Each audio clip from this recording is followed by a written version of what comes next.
Live from the world's capital markets, here are the latest financial headlines brought to you by News Factory. Hello and welcome to Thursday's Daily Financial Digest. And here's what's making the headlines in the markets today. The Bitcoin-dollar pair plummeted 2.3% in the last session.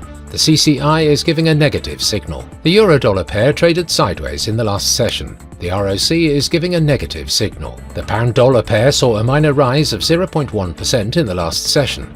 The MACD is giving a negative signal. The Aussie dollar price remained largely unchanged in the last session. The CCI is giving a positive signal. And now let's hear what our chief analyst picked up for us today.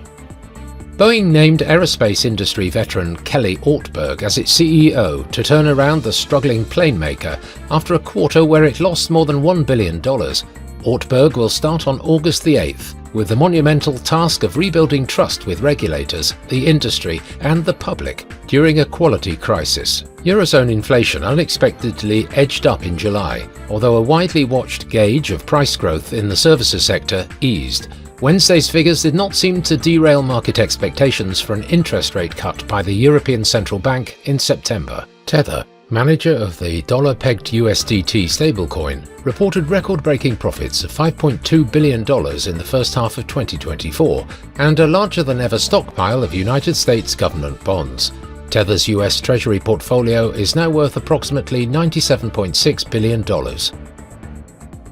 Those were today's major economic events. And now, moving on to world financial headlines. Australia's trade balance will be released at 1:30 GMT. Japan's monetary base at 23:50 GMT. Australia's exports at 1:30 GMT. The US initial jobless claims will be released at 12:30 GMT. Japan's Jibun Bank Manufacturing PMI at 0:30 GMT. The Dutch retail sales at 4:30 GMT. We hope that you've enjoyed Thursday's Market Outlook.